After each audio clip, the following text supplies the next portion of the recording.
Zara stood in the great hall, her scaled hands trembling at her sides. The smooth purple scales that covered her body felt cold, despite the warm air. Her large amber eyes stared at the polished floor. She did not dare look up. Good daughters of the Velkari people did not look up unless told to do so. Her father, council member Theron, stood beside the human delegation. His voice was calm and pleased as he spoke about unity and cooperation between their worlds. Zara barely heard the words. Her mind was spinning with fear. She was going to marry a human. A human. The thought made her want to run, but there was nowhere to go. Her father had made his decision. She had no choice in the matter. Among her people, daughters obeyed. Always. Zara had heard stories about humans since they joined the Galactic Coalition 50 years ago. Terrible stories. Humans were violent and unpredictable. They had spent thousands of years fighting wars against each other on their home planet. They killed their own kind over disagreements. What would such a creature do to an alien wife? The worst part was that humans felt emotions strongly, too strongly. The other species in the coalition whispered about it.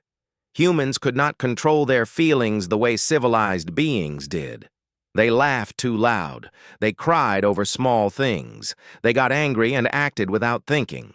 Zara had been taught that such behavior was dangerous and primitive. Zara, her father's voice cut through her thoughts. Come forward. She moved on, shaking legs. Each step felt heavy. When she reached her father's side, she kept her eyes down. She had practiced this. She knew what to do. Be quiet. Be obedient. Do not embarrass the family. This is Jake Morrison, her father said. He will be your husband. Zara forced herself to look up just for a moment. She needed to see what kind of monster she was being given to. The human was tall. Most humans were tall compared to her people. He had dark hair and wore simple clothes, not the formal robes of someone important. His face was strange, with that flat appearance all humans had, and skin that was a warm brown color. But his eyes surprised her.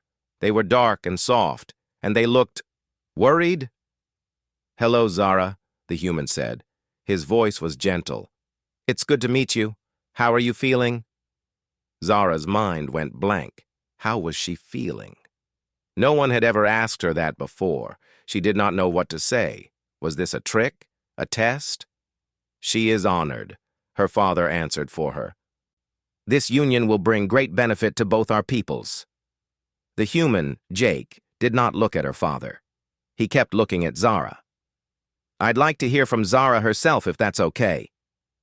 Zara's breath caught. He wanted her to speak? She glanced at her father, unsure. Theron's eyes narrowed slightly, a warning. She looked back at the floor. I am honored, she whispered. She heard Jake take a breath. When he spoke again, his voice was quiet but firm. Councilmember Theron, may I speak with you privately for a moment? Her father agreed, and the two of them stepped away. Zara stood frozen in place, her hearts pounding. She had two hearts, as all Velkari did, and both of them were racing. Had she done something wrong already? Would the human reject her? Would her father be angry? When they returned, her father's face was tight with barely hidden anger. Jake looked calm, but serious. Zara, Jake said, stepping closer but stopping a respectful distance away. I need to talk to you alone. Is that all right? Before she could answer, her father spoke. That is not appropriate. She is still under my care until the ceremony. With respect, sir, Jake said, and there was something hard in his voice now. I won't marry anyone who doesn't want to marry me. I need to speak with her privately to make sure she's willing. The room went silent. Zara felt the shock ripple through the assembled officials. No one spoke to Councilmember Theron that way. No one questioned an arranged marriage. This was how things were done. This was tradition. But her father was smart. He cared about his political career more than his pride. If the human refused the marriage, it would be a disaster. So he nodded stiffly. Very well. You may use the side chamber. Zara followed Jake into a small room off the main hall. Her legs felt like water. She expected him to grab her, to hurt her, to show his true nature now that they were alone. Instead, he gestured to a chair. Please, sit down. She sat because he told her to. That was what she knew. Obey. Jake sat across from her, not too close. He leaned forward, his hands clasped together.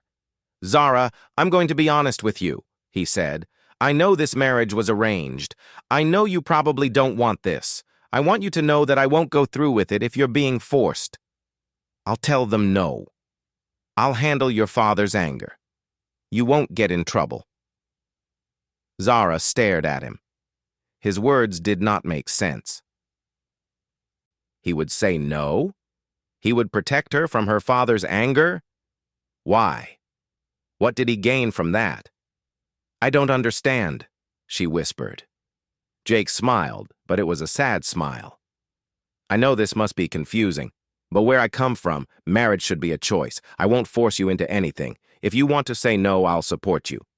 I cannot say no, Zara said, her voice breaking. My family would be dishonored. I would bring shame to everyone. I have no choice. There's always a choice, Jake said gently. But he did not understand. He was human. He did not know what it was like to be a Velkari female. She had no power, no voice, no way out. I will marry you, she said, and her voice sounded dead even to her own ears. It is my duty.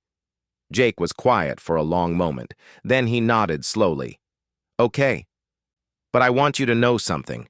I'm not going to hurt you. I'm not going to force you to do anything. You'll have your own space, your own freedom. I want you to feel safe. Can you believe that? Zara wanted to say no. She wanted to tell him she knew he was lying, that all males were the same, that she knew what was coming. But something in his eyes made her pause. He looked sincere.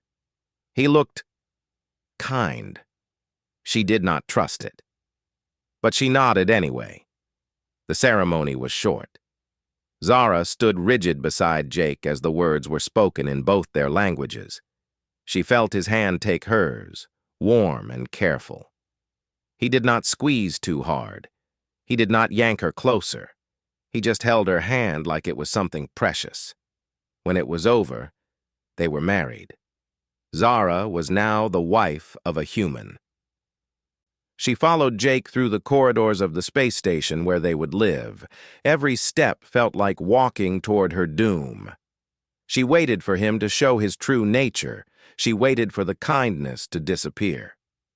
But as they reached the door to their quarters, Jake turned to her and smiled. It was a real smile, reaching his eyes. Welcome home, Zara, he said, and opened the door for her. She stepped inside, her fear wrapped around her like a heavy blanket, certain that the nightmare was only just beginning. Their quarters were larger than Zara expected. The main room had soft furniture and windows that looked out into space. She could see stars and the curve of a nearby planet. It might have been beautiful if she was not so terrified. Jake set down the small bag that contained her few belongings. He looked around the space and then back at her. So, this is home, he said. I know it's not much, but we can change things however you like. Move furniture, change the colors, whatever makes you comfortable. Zara stood very still near the door. She did not know what to do with her hands. Change things? However she liked. What kind of trick was this? Let me show you around, Jake continued. He walked slowly, giving her space. That's the kitchen area. I usually make breakfast around 7 station time. Do you have any foods you can't eat? Allergies or anything? She shook her head. Her people could eat most things that other species ate. Good, good. He moved to a doorway. This is the main bedroom. But he paused and opened another door. This room is set up for you. Your own space. Your own bed. I won't come in unless you invite me. You deserve privacy. Zara stared at the second bedroom. Her own room? Males and females did not sleep separately after marriage. That was not how things worked. The wife belonged to the husband. She had no separate space. This had to be a trap. I don't understand, she said quietly. Jake turned to look at her. His expression was patient. You didn't really choose to marry me, Zara. I know that. So I'm not going to act like you did. You get your own space until you decide you want something different. If you ever do, no pressure. She did not know what to say. Every moment with this human confused her more. That night, she lay in the bed in her own room. The door had a lock. Jake had showed her how to use it. She locked it and then sat on the edge of the bed, waiting. Waiting for him to pound on the door, waiting for him to demand she open it, waiting for the real Jake to appear. He never came. She heard him moving around the quarters for a while, then heard his bedroom door close. Then silence. Zara did not sleep well that first night. The next morning, she woke to strange smells. She got dressed quickly in the simple clothes she had brought and unlocked her door carefully. When she stepped into the main room, she found Jake in the kitchen. He was cooking something. Good morning, he said, smiling at her. I made breakfast. I wasn't sure what you'd like, so I made a few different things. Come sit down. Zara approached the table slowly. There were plates of food and Jake was putting them out. He pulled out a chair. Here, sit, he said. She sat. Then she waited. Jake sat down across from her.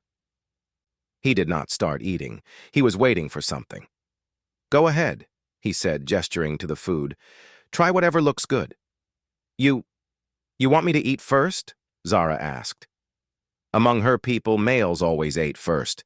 Females ate what was left. Of course, I made it for both of us. Jake picked up his fork. Is this weird for you? Sorry, I should have asked about your customs. Zara took a small portion of something that looked safe. She ate a bite. It was good. Jake watched her with a pleased expression and started eating his own food. They ate in silence for a while. Then Jake spoke. So, I work at the engineering bay. I usually head there around 9. You can come with me if you want to see the station, or you can stay here. Whatever you prefer. The doors aren't locked. You're free to go wherever you want. Free to go wherever she wanted. The words sounded strange. Valkyrie wives did not have freedom.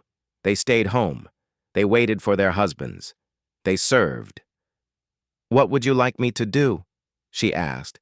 Jake looked confused. What do you mean? What are my duties? What do you require of me?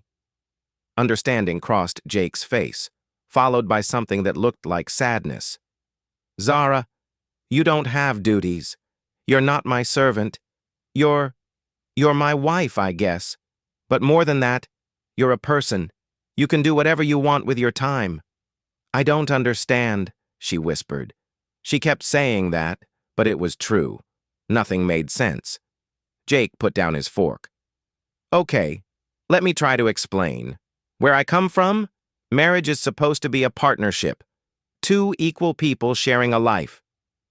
I don't own you. You don't serve me. We're supposed to help each other, respect each other, make decisions together. Equal partnership. The words were like sounds from another world. Zara had never heard of such things between a male and female. Over the next few days, things got stranger. Jake made meals and expected her to eat with him. He cleaned the quarters himself. He asked her opinion on things. He showed her how to use the station's computer system so she could watch entertainment programs or read. The strangest moment came on the 3rd day. Zara had been watching Jake, trying to learn what he wanted from her. She noticed he always walked ahead, so she started following behind him, the way proper wives did. 3 steps back. Eyes down. Jake stopped walking. He turned around and looked at her with a puzzled expression. Zara, why are you walking back there? This is the proper way, she said. Proper? According to who? According to everyone. Wives walk behind their husbands. Jake shook his head firmly.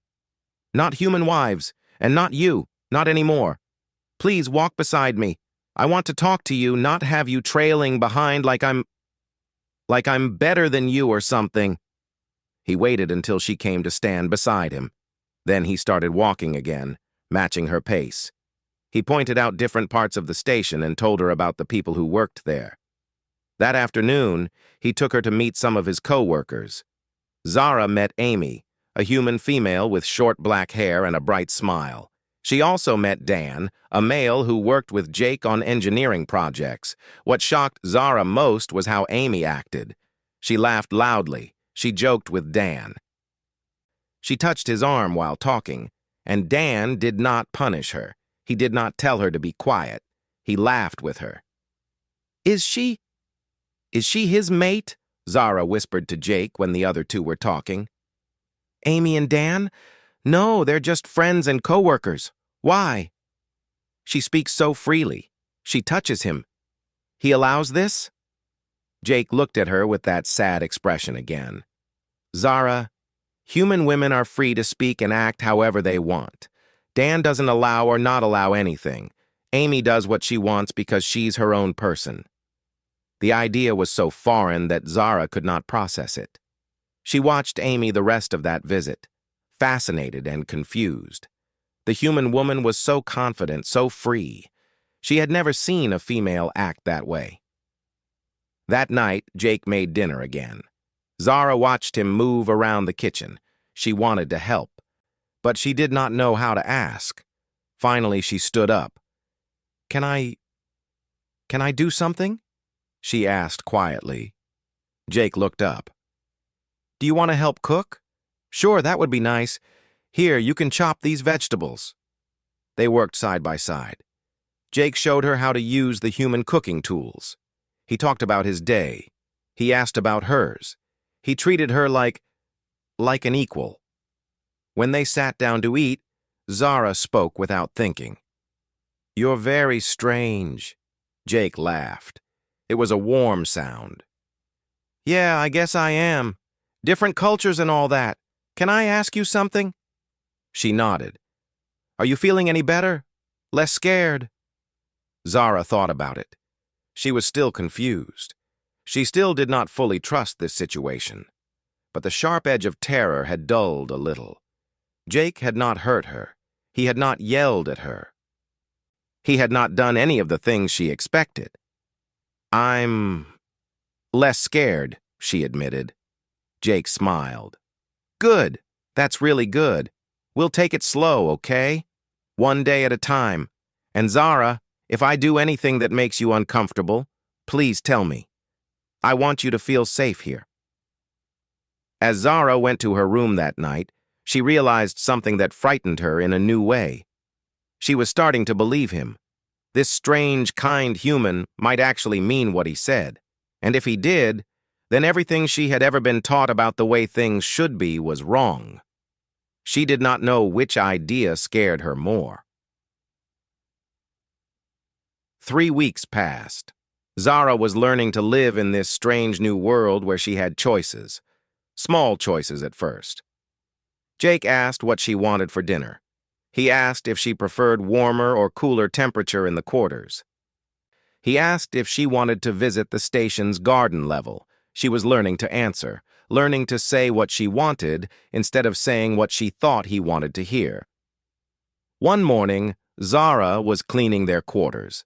It was something she did because she wanted to, not because Jake asked. He had told her many times that he could clean his own spaces, but she liked keeping things organized. It gave her something to do while he worked.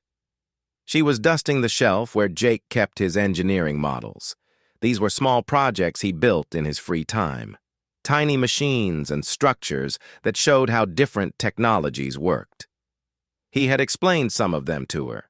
She did not understand the technical parts, but she liked listening to him talk about them. His voice got excited when he talked about things he loved. Her hand bumped one of the models. She watched in horror as it fell, hitting the floor and breaking into several pieces. Small parts scattered across the floor. Zara's heart stopped. Both of them. She could not breathe. She stared at the broken pieces and her mind filled with memories. Her father's voice, cold and angry. Her mother's bruises. The punishments that came from breaking things, from being clumsy, from making mistakes. She dropped to her knees and started gathering the pieces with shaking hands. Tears ran down her face. She did not even notice she was crying. She had to fix it. She had to fix it before Jake came home. Maybe he would not notice. Maybe she could repair it somehow. But she heard the door open. Jake was home early. "Hey, Zara, I forgot my—" He stopped. "Zara? What's wrong?" She could not look at him. She knelt on the floor, holding the broken pieces, her whole body shaking. This was it. Now she would see the real Jake. Now the kindness would end, and she would learn what human anger looked like. "I'm sorry," she whispered. "I'm so sorry. I didn't mean to. I was just cleaning and I bumped it and it fell. I'll fix it. I promise I'll fix it. Please don't. Please." She heard Jake move closer. She closed her eyes, waiting for his hand to strike her. But instead, she felt him kneel beside her. "Zara, hey, look at me, please." She forced herself to look up. His face was not angry. He looked worried and sad. "Did you get hurt?" he asked. "Did any of the pieces cut you?" The question confused her so much that she stopped crying. "What?" "Your hands. Did the broken parts cut your skin? Let me see."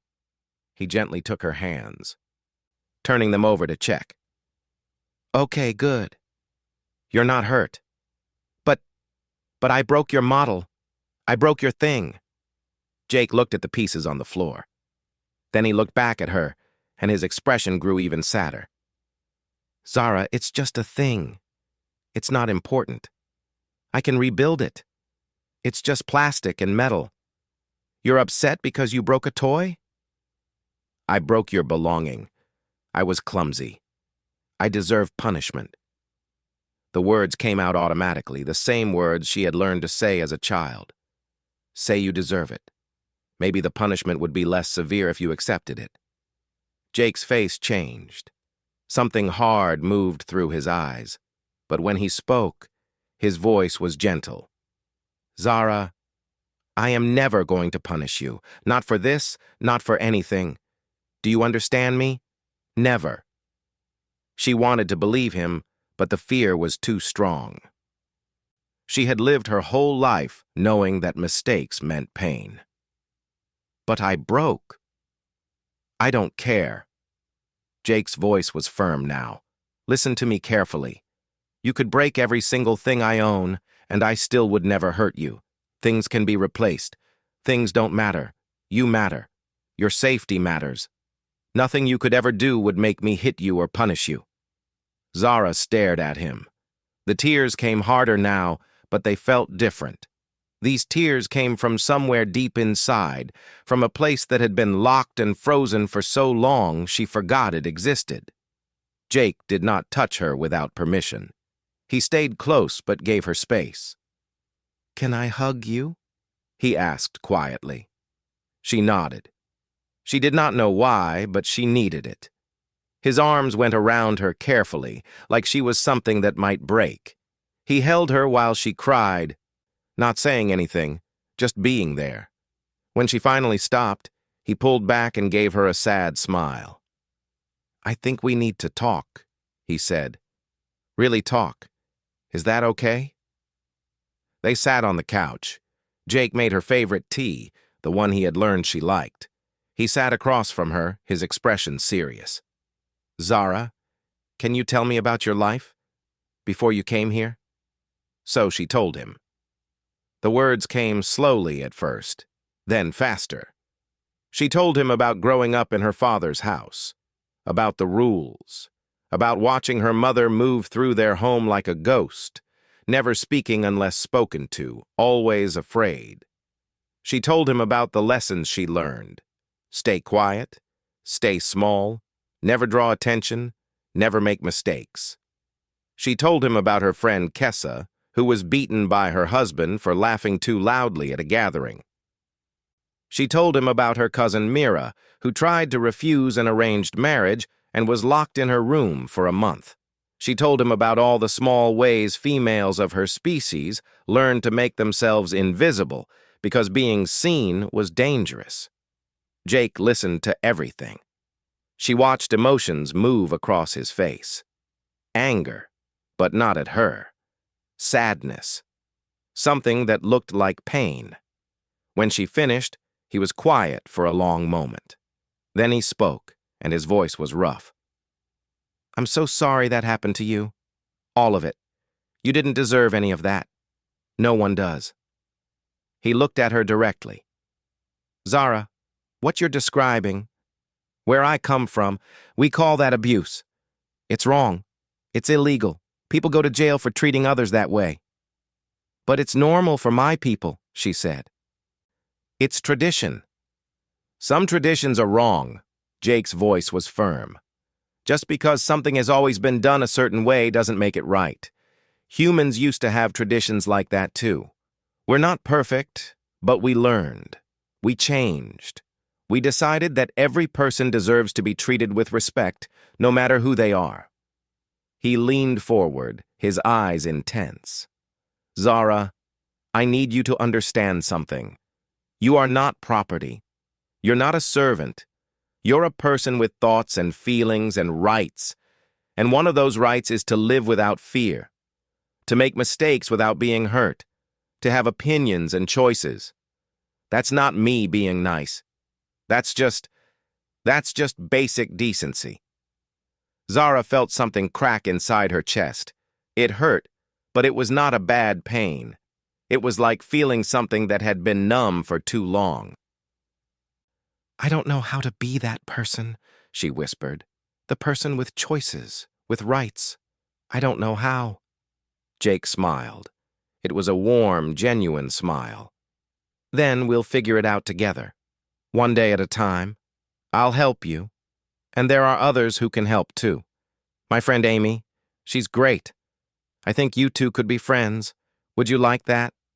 To have a friend?" Zara thought about Amy, the loud human female who laughed freely and touched people without fear. The idea of being her friend was terrifying and exciting at the same time. "I think I would," she said carefully. Over the next week, Jake introduced her to Amy properly. The three of them had dinner together in Jake and Zara's quarters. Amy was kind but not overly gentle. She treated Zara like a regular person, not like someone who might break.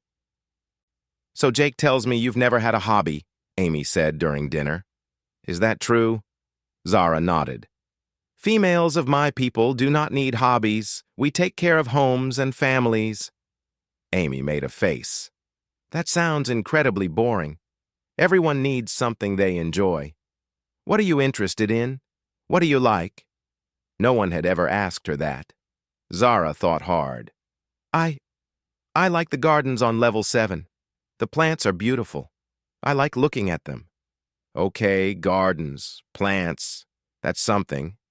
Amy pulled out her data pad. "There's a station horticulture club. They meet twice a week. They teach people how to grow things. Want to go with me next week?" "You would go with me?" Zara asked. "Of course. It'll be fun. Plus, I've been meaning to learn how to keep plants alive. I kill everything I try to grow." Amy laughed at herself. Zara found herself smiling, a real smile. "I would like that." That night after Amy left, Jake cleaned up the dinner dishes. Zara helped him. They worked side by side in comfortable silence. When they finished, Jake turned to her. "You smiled tonight. I don't think I've seen you really smile before." Zara touched her face, surprised. She had smiled. She had not even noticed. "Amy is nice. She is, and she likes you." Jake dried his hands on a towel. "You're doing really well, Zara. I'm proud of you." The words made her feel warm inside, proud of her. For what? For smiling? For talking? For just existing? But somehow it mattered. His pride mattered to her. As she lay in bed that night, in her room with the door she could lock, Zara realized something. She was not as afraid anymore. She was still confused. She still did not understand everything about this new life. But the constant terror that had lived in her chest since the day she married Jake was starting to fade. In its place, something else was growing. Something that felt like hope. 2 months after their marriage, Zara's life had changed in ways she never imagined possible. She attended the horticulture club every week with Amy. She had learned to grow 3 different types of plants in their quarters. She spoke her mind during meals. She chose her own clothes. She laughed. The laughing was still strange. The first time Jake made a joke and she laughed out loud, she had clapped her hand over her mouth in shock. But Jake just grinned and said, "I like your laugh. Don't hide it." So she stopped hiding it. She also stopped locking her bedroom door at night. There was no reason to. Jake had never once tried to enter without permission. Some nights they stayed up late talking in the main room, and she would fall asleep on the couch. She would wake up in her bed the next morning, covered with a blanket, with no memory of how she got there. Jake must have carried her. The thought should have frightened her, but it did not. She trusted him now. That realization had come slowly, like the sun rising. One day she simply noticed that she was not afraid anymore. She trusted Jake. More than that, she cared about him. She looked forward to seeing him at the end of his workday. She liked the sound of his voice. She noticed small things about him, like the way he rubbed his neck when he was tired, or how he always made sure her favorite foods were stocked in the kitchen. She was falling in love with her husband. The idea terrified her in a completely new way. One day, Jake came home from work looking worried. He sat down heavily on the couch, and Zara brought him tea without being asked. He smiled at her gratefully. "Thank you. Long day." He drank some tea, then looked at her seriously. "Zara, I need to tell you something. Your father is coming to the station. He'll be here tomorrow." Zara's hands went cold. Her father. She had not thought about him in weeks. In this safe space with Jake, she had almost forgotten about her old life. "Why is he coming?" she asked, her voice small. "Official coalition business, but he requested a meeting with both of us." Jake reached out carefully and took her hand. "I'll be there the whole time. He can't hurt you. I won't let him. But I wanted you to be prepared." That night, Zara could not sleep. She lay in her bed and thought about facing her father. What would he say when he saw how she had changed? Would he be angry? Would he try to take her away from this life she was learning to love? The next day felt too short. Zara dressed in her nicest clothes, the ones Amy had helped her pick out. Human-style clothes that fit her well and made her feel confident. She looked at herself in the mirror and barely recognized the person looking back. This Zara stood up straight. This Zara met her own eyes. When her father arrived at their quarters, Zara stood beside Jake. Not behind him. Beside him. She saw her father's eyes narrow when he noticed. "Daughter," Theron said in their language. His voice was cold. "You look different." "Hello, father," she replied in the common coalition language, not their native tongue. She wanted Jake to understand everything that was said. Theron's jaw tightened. He looked at Jake. "I wish to speak to my daughter alone." "No." The word came from Zara's mouth before she even thought about it. Both males looked at her in surprise. She felt her hearts pounding, but continued. "Jake is my husband. He stays." Her father's expression turned to ice. "Very well." He walked into the quarters, and Zara saw him taking in every detail. The plants she had grown, the human art on the walls, the pictures of her and Jake with Amy and Dan, the comfortable, lived-in feeling of a home that was shared and happy. "You have become very comfortable here," Theron said. His tone made it sound like an accusation. I am happy here, Zara said. The words felt bold and true. Happy? Her father laughed, but it was not a kind sound. You speak out of turn. You wear strange clothes. You stand beside your husband like you are his equal. Have you forgotten everything you were taught? Have you lost all sense of dignity and proper behavior? Something hot flared in Zara's chest. Anger. She had felt angry before, but she had never been allowed to show it. Now the anger burned bright and clean. I have not lost dignity, she said, her voice stronger now. I have found it. For the first time in my life, I am treated like a person who matters. My thoughts matter. My feelings matter. I matter. You matter? Theron's voice rose. You are a female. Your duty is to serve, to obey, to bring honor to your family. Instead, you embarrass us. Look at you. You are a disgrace. Jake stepped forward. That's enough. Don't speak to her that way. This is not your concern, human. This is a family matter. She is my family, Jake said firmly, and I won't stand here and let you tear her down. Zara is brave and kind and smart. She has worked hard to overcome what you taught her. She is not a disgrace. You should be proud of her. Theron turned his cold eyes to Jake. You have corrupted her. You have filled her head with your human ideas about equality and freedom. You have ruined her. No. Zara's voice cut through the tension. Both males looked at her. She was shaking, but not with fear, with certainty. Jake did not ruin me. You did.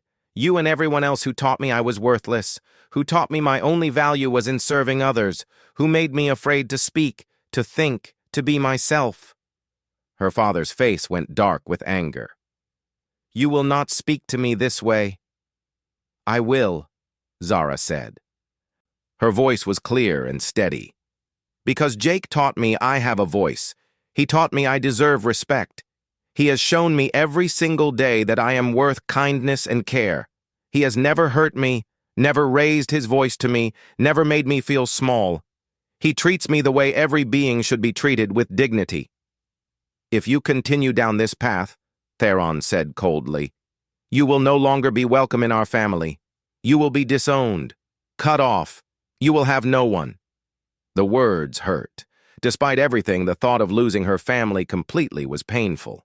But Zara looked at Jake, standing beside her, ready to support whatever choice she made. She thought about Amy, who had become her first real friend. She thought about Dan, who treated her like she was smart and interesting. She thought about this life she was building, where she could laugh and learn and grow. Then I choose this path, Zara said. I choose to stay here. I choose Jake. I choose myself. Her father stared at her for a long moment. His face was like stone. Then you are no longer my daughter. The family name is taken from you. You are nothing to us. He turned and walked out. The door closed behind him with a final sound. Zara stood frozen.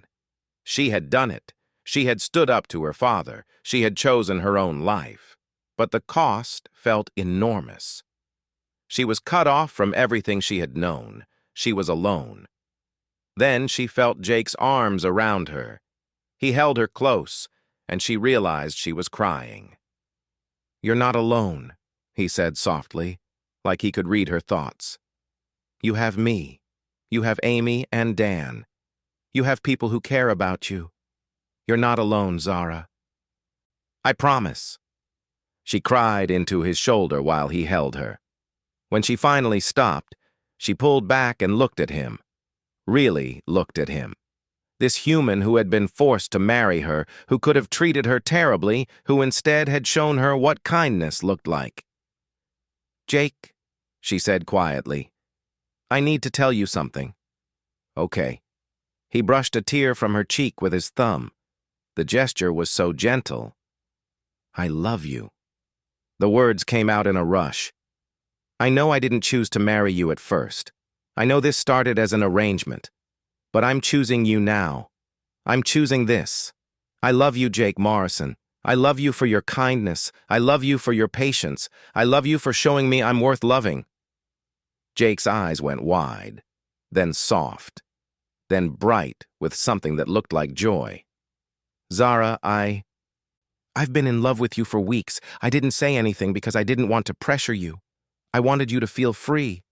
But I love you too. So much." "You love me?" She needed to hear it again. "I love you," he said firmly. "I love your strength. I love watching you discover who you are. I love your laugh. I love the way you care for your plants. I love everything about you." This time when he held her, it felt different. It felt like coming home. They stood in their quarters holding each other, and Zara felt something she had never felt before. She felt safe. She felt loved. She felt free. Later that evening, they sat together on the couch. Zara's head rested on Jake's shoulder. His arm was around her. "Are you okay?" he asked. "About your father?" She thought about it. "It hurts. But I meant what I said.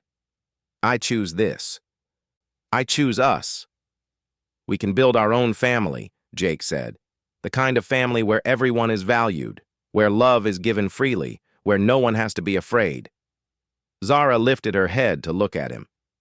"Can I kiss you?" Jake smiled. "You never have to ask permission for that. Not anymore." She kissed him. It was her first real kiss, one she chose because she wanted it. It was gentle and warm and felt like a promise. When they pulled apart, Jake was grinning. "We should probably take your name off the lock on your bedroom door. You don't need it anymore, right?" Zara smiled. "Right. I don't need it. I'm not afraid anymore." And for the first time in her life, it was completely true. 6 months after standing up to her father, Zara sat in a small meeting room on the station. Across from her sat 3 young Velkari females. They looked nervous, their hands folded in their laps, their eyes downcast. They looked exactly like Zara used to look. "Thank you for coming," Zara said gently. "I know it was not easy to reach out to me." The oldest of the 3, a female named Selah, glanced up briefly. "We heard about you, about what you did, about how you chose to stay with the human." "Is it true?" asked another, younger. "That he does not hurt you? That he lets you speak and make choices?" Zara smiled. "It's true, and not just him. That's what humans believe. They believe every person, male or female, deserves respect and freedom. It's not just Jake. It's their whole culture." The 3 females exchanged looks. Selah spoke again, her voice barely a whisper. "We want to know how. How did you find the courage? How did you stand up to your father?" "I didn't find courage all at once," Zara told them honestly. "It came slowly. Jake helped me see that I had value, that I deserved kindness. Once I started to believe that, once I started to feel safe, the courage came on its own." Over the past months, more and more Velkari females had started contacting Zara. At first, it was just 1 or 2, asking careful questions through private messages. Then more came. Some were young and unmarried, curious about different possibilities for their lives. Others were older, trapped in situations like the one Zara had escaped, looking for hope. Zara met with them in small groups. She told them her story. She introduced them to Amy, who shared what life was like for human females. She showed them that another way was possible. "My husband wants to meet a human female," Selah said. "He says he will punish me if I keep asking questions about your lifestyle, but I had to come. I had to know if what I heard was real." Zara's heart ached for her. She remembered that fear. "You don't have to go back if you're not safe. There are places on this station, shelters. The Coalition has laws about abuse, even if your home planet does not enforce them." "I couldn't," Selah said quickly, fear flashing in her eyes. "The shame, my family, I couldn't." "I understand." Zara did understand. She had been there. but know that the option exists. You don't have to suffer, and talking to other females who want change, that's not wrong. You deserve to learn. You deserve to question. After the meeting, Jake was waiting outside. He always walked Zara home after her meetings. Not because he thought she needed protection, but because he liked spending the time with her. They walked side by side through the station corridors. "How did it go?" he asked. Sad, hopeful, both at the same time. Zara took his hand. It still amazed her how natural this felt now, holding hands, walking together, being partners. "One of them is in a bad situation. I gave her information about the shelters." Jake squeezed her hand gently. "You're doing good work, Zara. You're helping people." "I'm trying, but sometimes I wonder if it's enough. 3 females out of millions, so many still suffering." "Change starts small," Jake said. "My grandma used to say that 1 candle can light 1,000 others. You're that first candle. The light will spread." When they got home, Amy and Dan were already there. They had started a weekly tradition of cooking dinner together. Tonight, Amy was attempting to make a traditional Earth dish while Dan helped Zara with her plant collection. Jake joined in, and their quarters filled with laughter and conversation. This was family now. Not blood, but choice. People who cared about each other, who supported each other, who treated each other with respect and love. After dinner, Amy pulled Zara aside. "So, I have news. The Coalition Council is considering new guidelines about cultural practices that harm individuals. Your meetings with the Velkari females have gotten attention. Some council members are starting to ask questions about your people's treatment of women." Zara felt her hearts beat faster. "Real change? In the laws?" "Maybe. It's slow. Politics always is. But people are noticing. The fact that more Velkari females are asking for help, seeking information, that matters. You've started something, Zara." That night, Zara and Jake sat on their couch, the one where they had shared so many conversations. She curled against him, his arm around her shoulders. "Jake, can I ask you something?" "Always." "Why did you agree to the arranged marriage in the first place? You could have said no from the start." Jake was quiet for a moment. "Honestly, at first I thought I could help with the political situation. Earth needed good relationships with other species, but when I saw you that first day so scared, I knew I couldn't walk away. I thought maybe I could make the situation less terrible for you. I never imagined—" He paused and kissed the top of her head. "I never imagined I would fall in love with you. That we would have this."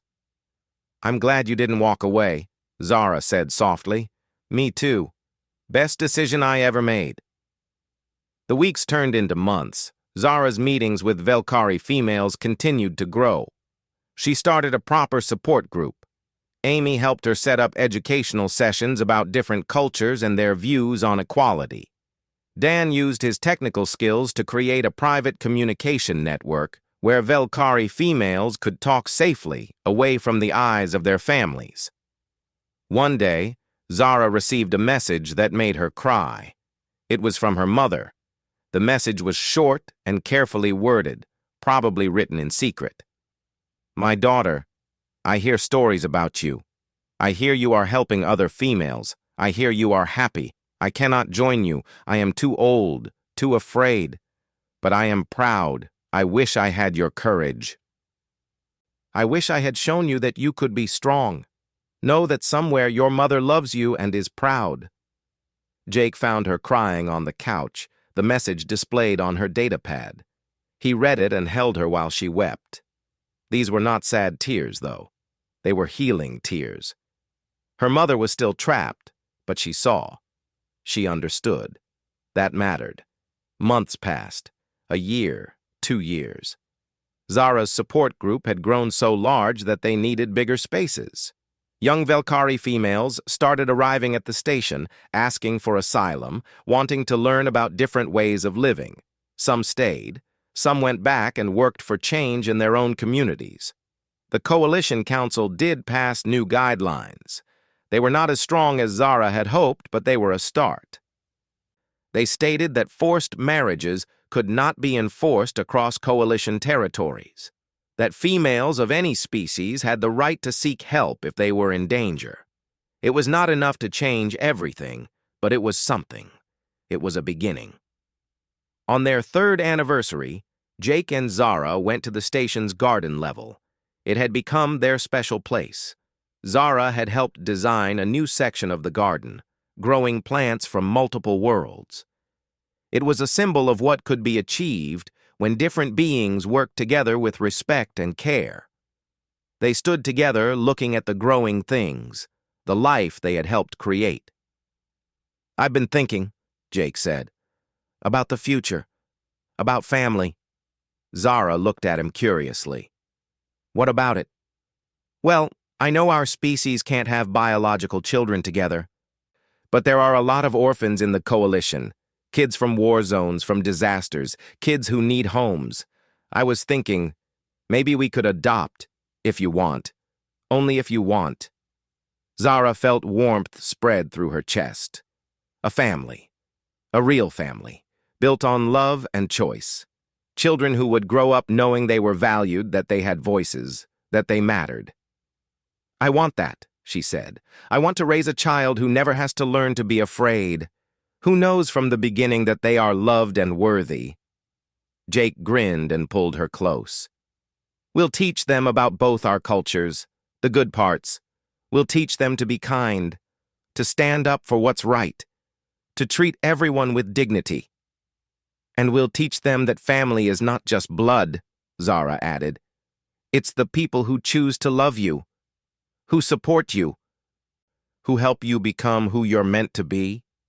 "Like Amy and Dan," Jake said. "Like you," Zara replied. "You chose me when I couldn't choose myself. You showed me what love really looks like." They kissed, surrounded by growing things, by life and hope and possibility. 5 years after their marriage, Zara stood in front of a group of delegates from multiple species. She was there as an official representative for cultural reform. She told her story. She told them about fear and courage, about the power of treating others with basic respect, about how one human's simple kindness had changed her entire world. "Change is possible," she told them. "It starts with believing that every being has value, every voice matters, every person deserves dignity.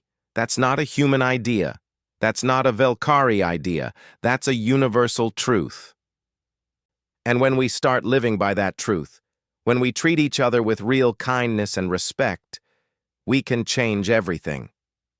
After her speech, she found Jake waiting for her in the corridor. He was holding the hand of a small child, a Velkari orphan they had adopted 6 months ago, little Zara, named after the mother who was teaching her to be brave. "Mama spoke to the important people," Jake said to their daughter. "She's very brave." "Like you taught me to be," Zara said, picking up their daughter. The little one wrapped her arms around Zara's neck.